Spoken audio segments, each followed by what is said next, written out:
Hey there, and welcome to a special episode in my guide series focused on the DLC for Monster Train.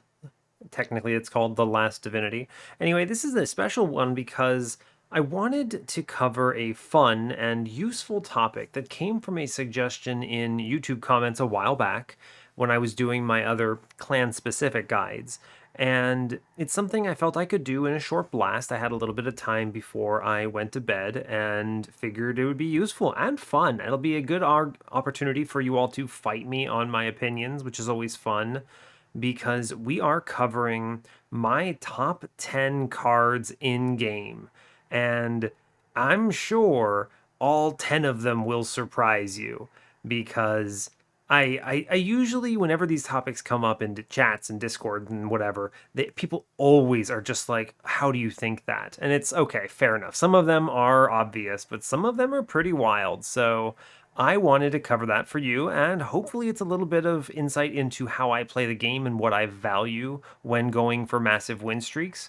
So, if you are seeing this and somehow have never seen any of my runs before, I have a 100 win streak on the Last Divinity DLC. This is a rotating random win streak with no resets. So I'm pretty pleased with that. We got it. The last 25 runs are on the channel. So if you want to watch them, that's cool. But basically, I point this out because I'd like to think I kind of know what I'm talking about. But more importantly, it gives context for why I value them. A lot of the things I'm valuing more than anything else are consistency, how much value a single card provides over a number of different runs in various circumstances, how much, basically, a specific card that's really, really strong, but only for a certain use case might not show up here. Whereas a universally good card that you pretty much click no matter when you see it in any run will definitely be something that shows up here. So use that to kind of decide for yourself whether or not you agree with me. Obviously, if you value things differently, then your opinion may change. I imagine someone who's playing a lot of the daily challenge will look at things that enable infinites as the strongest cards in game, right? Because you just infinite and win, and then you get high score, 85 plus K, and feel really good about yourself and crush the leaderboard and dominate all those before you. So it's pretty straightforward what I'm going for here. There are obviously these will be contentious, so you're welcome and encouraged to make a comment below and fight me on my opinions. I'm happy to. We'll be civil, but I will love to hear people disagree with me, so please do it. And additionally, I've taken context into these picks. So if I pick a card from, say, Hellhorned, I'm going to assume that you have the Hellhorned clan, which comes with all the benefits and cons of that as well. So you've got things like imps available to you, you've got things like I'm trying to think, rage is a common strategy, etc., etc. You might imagine that a card that I say from reforms in melting, right? Melting is a clan that can support that pretty effectively. So that's just an example of something that would work out. Additionally, I have excluded some cards. So I have excluded all of the clanless cards from the game, from this analysis. And there's a reason for it. These cards are, by design, intended to be statistically superior in win and pick rates compared to other cards. Things like Wingmaker is a great example of a absolutely ridiculous, universally good card that you just take when you're shown it because it's excellent. And the reason why is because it's a rare event. You only see it on one ring, you only see it sometimes, and it's supposed to impact your run. Similar for units like Dante or any of these other things. So I've excluded all of these because you can't predict when you're going to see them, and you also expect them to be stronger than the average, right? So, fair enough. Otherwise, though, hey, leave a comment with your ideas for other guides you'd like me to make at any point, even if you don't want to fight me on my takes here. You can like the video and you can subscribe if you want to see more. We will start from the bottom up. So, number 10, the the bottom of my list is one of two units that I'm considering in this analysis. Only two units made the cut for top 10 cards in game. And this one is in Stygian. The unit we'll be looking at is Titan Sentry. Yeah, this unit is outrageous and is one of the strongest cards in the game by a landslide, and there are a lot of reasons for this. One, it addresses a very niche, very important problem that almost all runs face. It is a backline solution that kills units that have low life that do a ton of damage behind big enemy tanks, and the most important thing is that it's a banner drop priority unit at the same time, which means that you're guaranteed to see it in the top of your deck, depending on how many cards you have or how many banner units you have. This makes it very consistent, very reliable. If you have this in your deck, you're guaranteed to see it by the time when it will help you.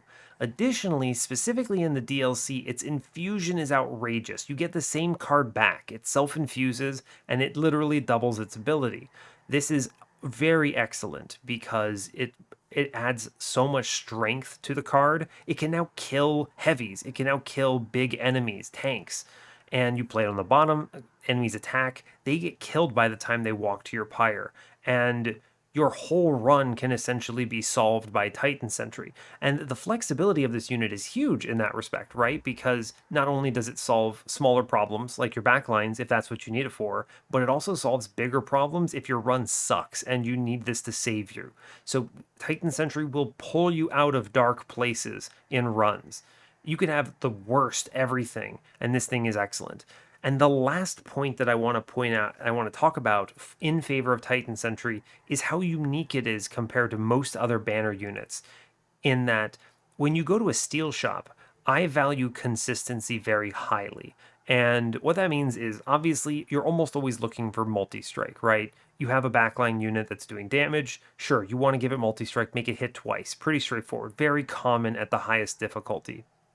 Now, you might not always hit multi-strike, but one thing that I like is when I walk into a steel shop, I want to be able to derive value from multiple different large upgrades. That way you never get got, you never miss out, you always find value.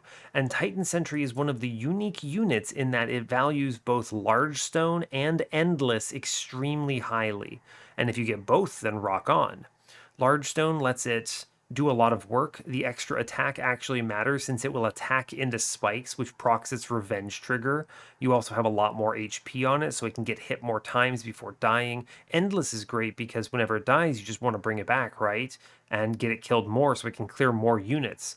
So the fact that this enables a much better steel shop pretty much whenever you go to 3 out of 4 hits being excellent is ridiculously good. I love this unit and will click it in almost any circumstance. And it's worth noting, and if this is the bottom of my list, that pretty much every card on this list, in my opinion, is snap click territory, to the extent that I will very, very rarely skip them. So just keep that in mind. I take Titan Sentry even when it doesn't make sense, because you never know when your run's going to take a turn and suddenly this dude sees Endless and becomes a core part of your final winning line. So don't sleep on this guy. Not only is it the strongest unit in Stygian by a landslide, it is arguably, in my opinion, the second strongest unit in the game. It's that good, simply because of all the things I talked about. And so that's number 10. Now, number 9 is interesting and should hopefully set the tone for what you expect on this run, on this series, this discussion, because it is the only champion to make the list. Number 9 is Little Fade. So it is no surprise to anyone that when I talk about champion tier lists in Monster Train, particularly the last Divinity DLC, that Little Fate is the strongest champion by such a wide margin that it's almost unfair to compare the other champions to it. She is so run defining and core to any strategy that she plays into, and is always coupled with a ridiculously good starting card, Primitive Mold, that it's hard to imagine losing when you have Little Fade. It doesn't even matter what you're shown because all of her paths are excellent. I'm not going to go into too much detail on what they do or why they're excellent individually as paths. Instead, I'm going to talk about her holistically. There are no bad hits. No matter what you're shown, you always see 2 of 3, and you can win with any of them, from any state, from any deck position. You can even Little Icarus, which I genuinely believe is the worst of the 3 paths in the DLC, you can just take her, play her randomly, and she still wins the run for you without much concern. It's a very straightforward, methodical playstyle.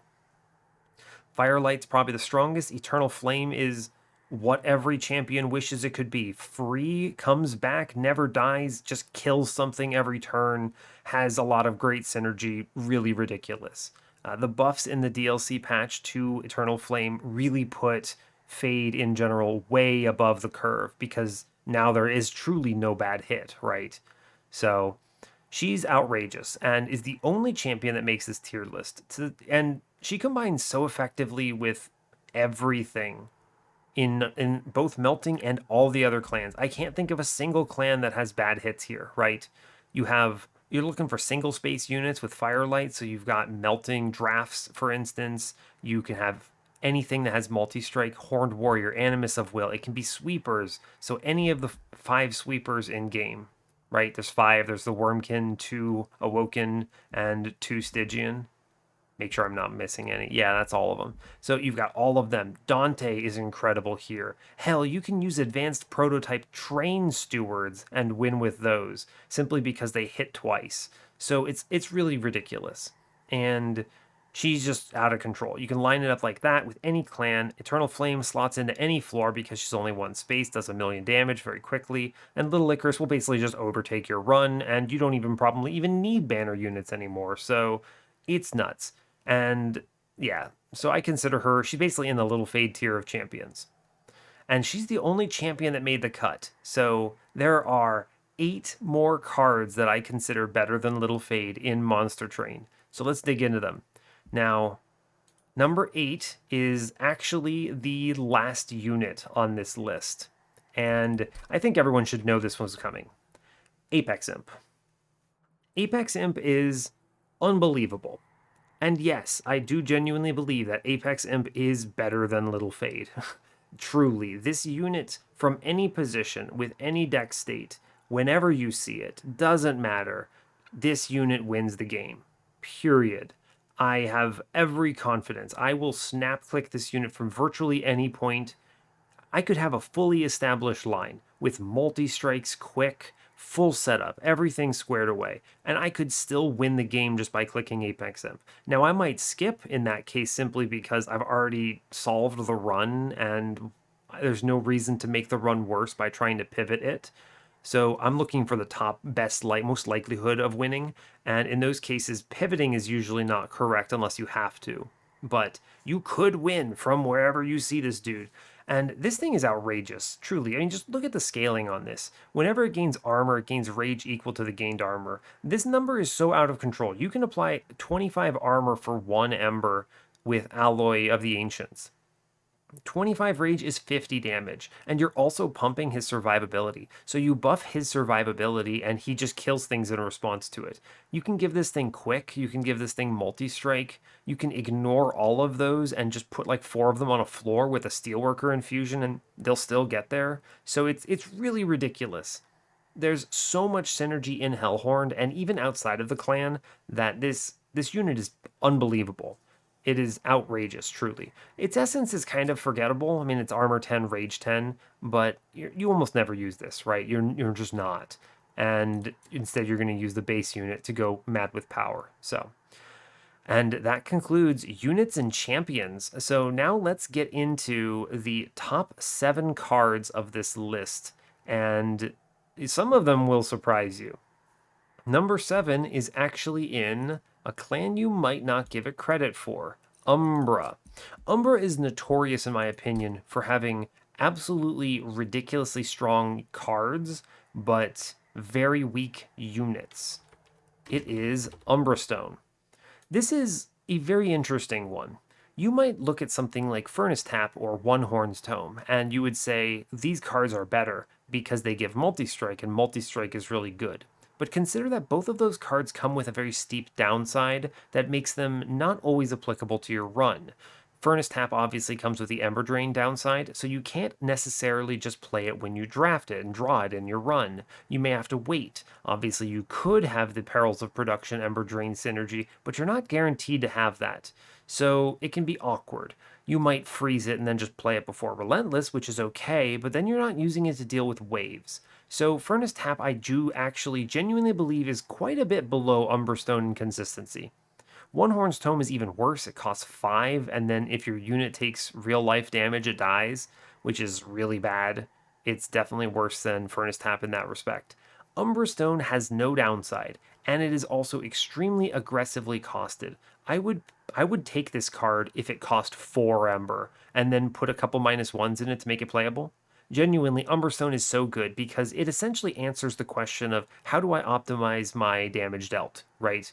You may have 4 hits of multi-strike, but you're probably wasting a fair amount of that damage, right? You're probably simply just not getting value out of it because it's overkill, right? But trample means that you're not dealing with any of that overkill anymore. You simply bleed it into the next unit, which not only sort of answers multi-strike because you can still kill more things as long as you hit hard enough, it is very efficient. And because it's efficient, cheap, and with no downside, this card has an unbelievable win rate in the game. It is definitely among the top contenders for best card in game, and you click it in virtually every scenario. There are very rare cases where your line does not benefit from having trample, pretty much. I can't even think of a downside in most runs. When I say most, I mean a vast majority, 75% plus easily. So, Umberstone is nutty, definitely worthy of the number 7 slot here. Number 6 is another card in Umbra Unbelievable. So we'll go ahead and check it out if I could spell it correctly. It is Immortal Trade. And here's where we get really contentious because, yes, I do believe Immortal Trade is stronger than Umbrastone. Immortal Trade, when it got buffed to Lifesteal 4, it became unbelievably strong. This represents, and given the fact that it's a common, you see it so early, this card represents relentless solution. This thing solves boss combats for so many floors. And even in the late game, when your line has completely shifted away, you do not need any Ember Drain synergies on this for this card to work. You just simply play it on your unit that's hitting, and you go, oh look, he was dying to spikes, and now he is gaining 100 attack, 100 health rather, and will live for the next 3 turns. Even on units with multi-strike that waste the lifesteal, it's still 1 turn of free survivability. And what you're paying for it is very low. It's 3 Ember spread out over the next 2 turns. So it's 2 Ember next turn and then 1 Ember the turn after.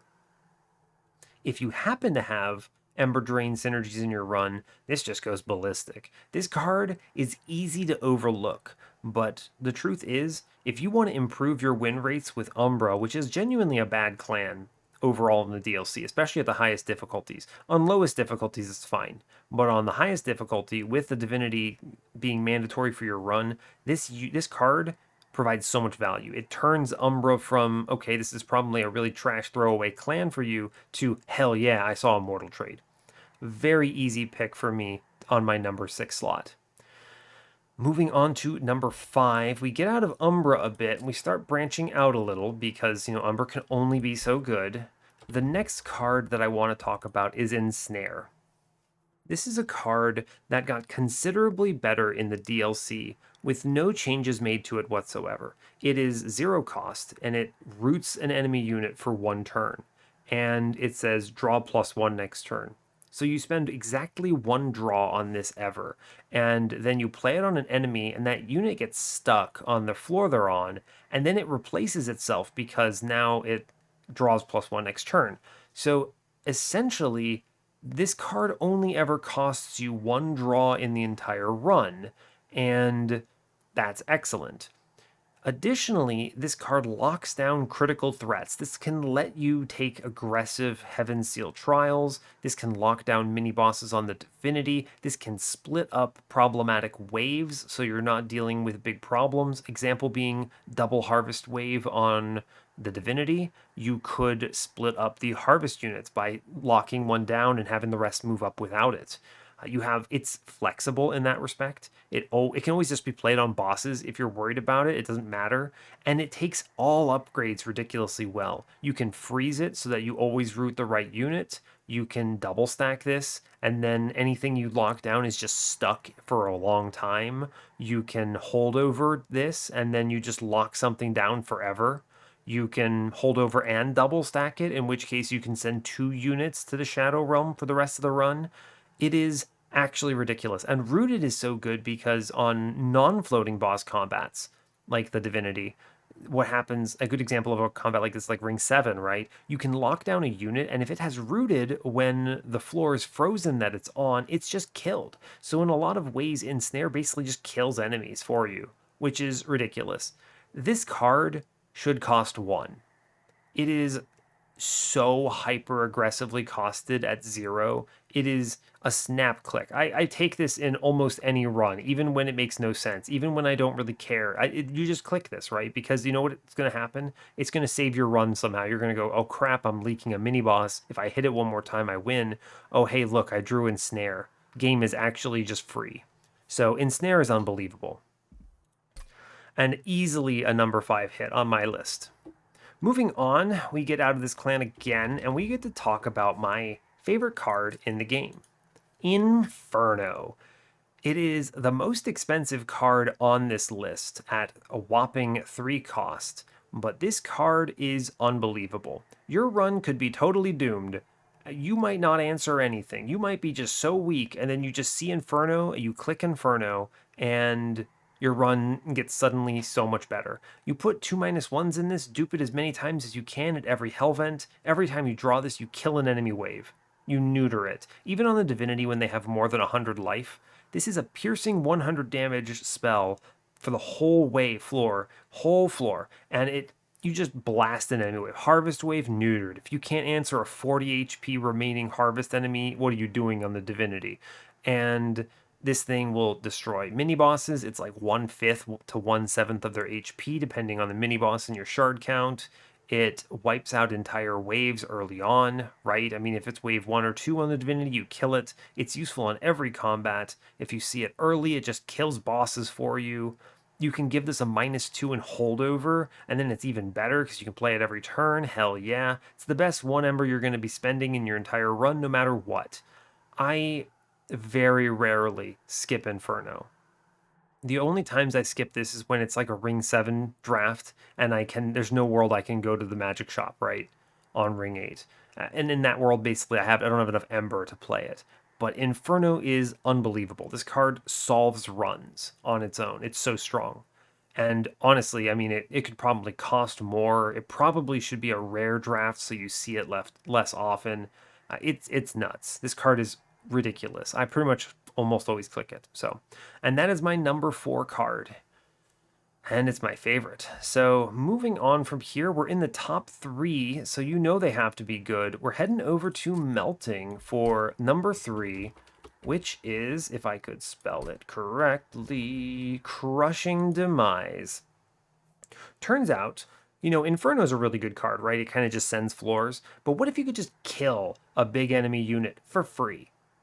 It's a 1-cost card that just kills a random non-boss enemy. And even in the cases where you miss and you hit the crappy enemy, you have the option to somehow mess with your opponent's floor, interrupt it. You could just kill it with a ping and then kill the mini-boss. This thing represents an obscene amount of damage over the course of your run. You just do like 800 damage to a mini-boss and kill them. It's fine.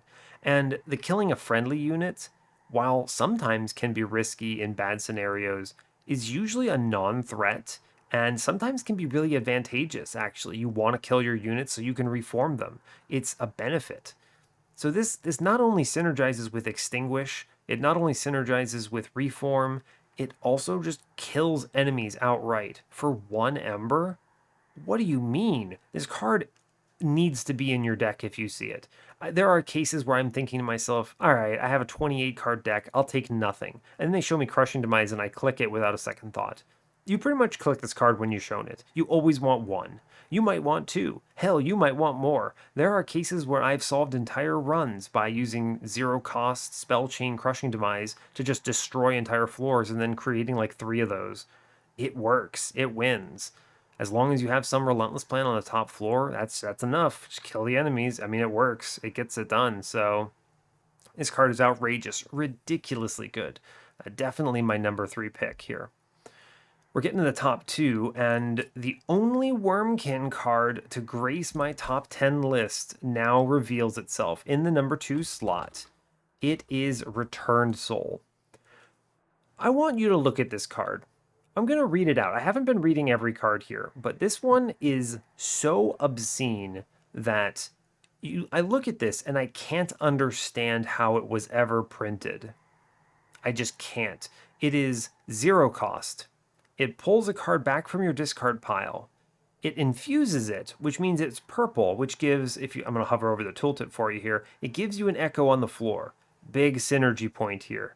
It reduces the cost by 1. This is a -1 energy cost card, okay? Think about that. This card essentially gives you +1 Ember when you draw it. And then it also makes your card consume. And you might go, hey, I don't want to consume my card, but you're always going to have trash in your deck at some point in your run. And consuming it, 1, removes the trash, 2, infuses, 3, makes it cheaper, 4, synergizes with etch synergies within the clan, and 5, if you need to play multiple spells or something, this is a 2-card cast, right? You play Return Soul, that's an incant, or an Inspire, or both. Then you play the card that comes out of it, which is an incant and an inspire, so it's both, and it's unbelievable. It is so hyper synergistic, hyper undercosted. It is the most broken card in Wormkin by so far. It's the only card that made this list from the clan, honestly. And Wormkin's got some pretty incredible cards. So, yeah, I always click this.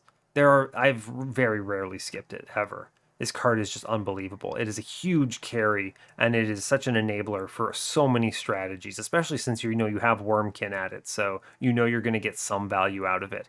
This is also one of, and I'm going to take a moment to talk about this, it's one of the few cards that bridges the 2 archetypes in Wormkin. It bridges the Inspire lines, which want to rely on Charged Echoes by giving you infused cards, and it bridges Etch by giving you Consume synergies. It does both, and you want it for both. This makes it universally good in the clan. You want this card no matter what. So, definitely number 2.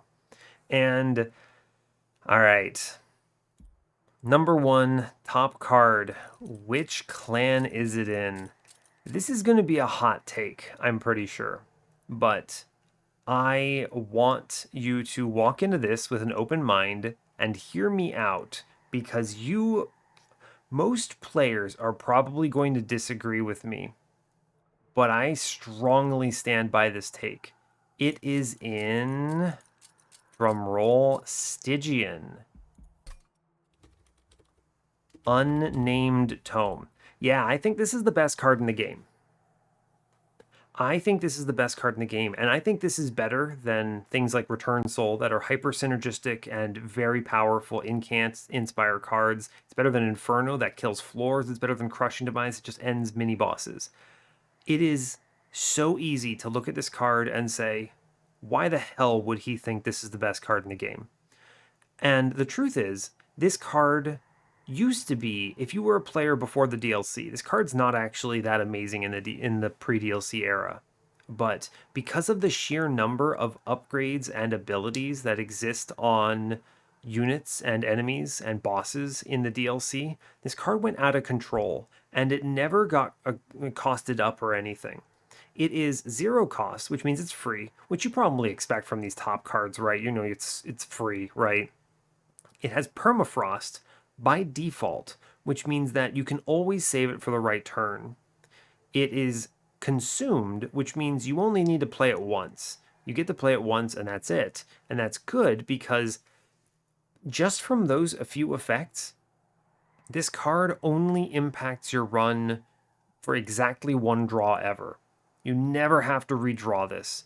It's such a low opportunity cost is the important thing. I snap click this in every run because it's unbelievable how much value this provides on so many different scenarios. And its versatility is really the thing that I think sells it to me. Whereas, Inferno's great. It kills a wave, it does some damage, great job. but it doesn't answer everything. Crushing Demise, I don't know. There are some awkward turns, maybe. Maybe it misses. It is sometimes a 50-50 to kill a mini boss. Sometimes it just hits a conduit redirector or something, or a Wilt Wings, and you kind of go, well, that sucked. And sometimes you deal with it.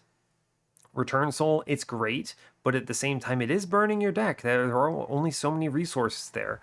Unnamed Tome is just universally good and flexible in that you take this once and it solves an entire Seraph for you, by the way.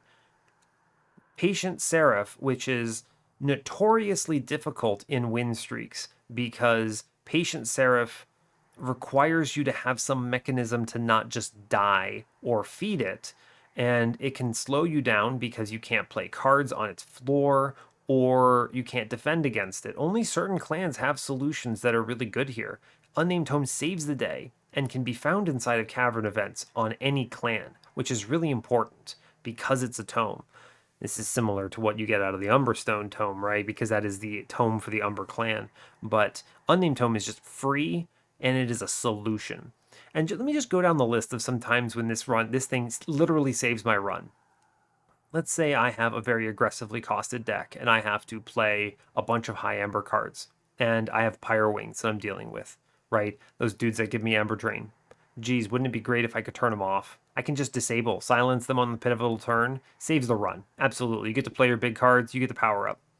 Maybe you need to draw through your deck fast. You can silence purifiers. You can silence any curse unit. You can silence chains on floor 1 or on the Divinity, so you don't have to get either his Vengeful Shard or his curses. You can silence the harvest waves. And it's easy to look at this and go, that's not a lot of value, right? It's only so much. But it changes the whole landscape of the run, and it's easy to overlook how important it is. So I think this is going to be the most contentious card in the whole lot. I think that this is the one that people are going to go, what the hell? I disagree with that. And I think that's fair. But from my perspective, I don't think I ever not take this card.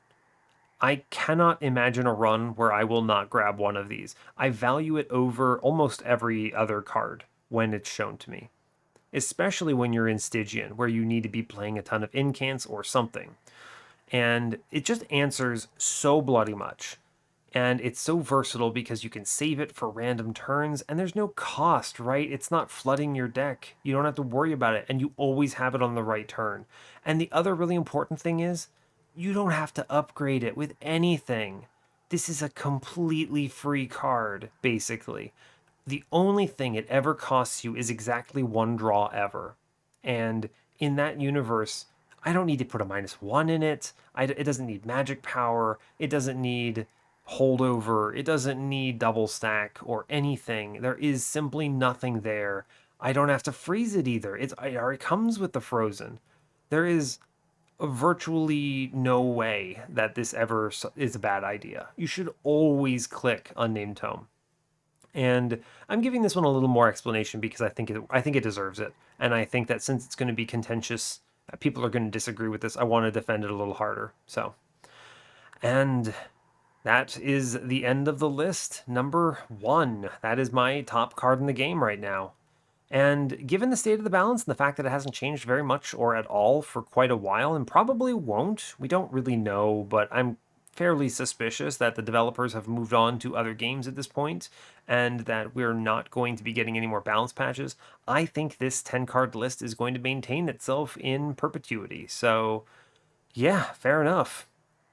I don't really have much else to add. I will mention again, if you have other ideas for cool guides or discussion topics that you'd like to have me make guides on or discussion videos on, by all means, let me know in a comment. I will happily make those whenever I get the moment.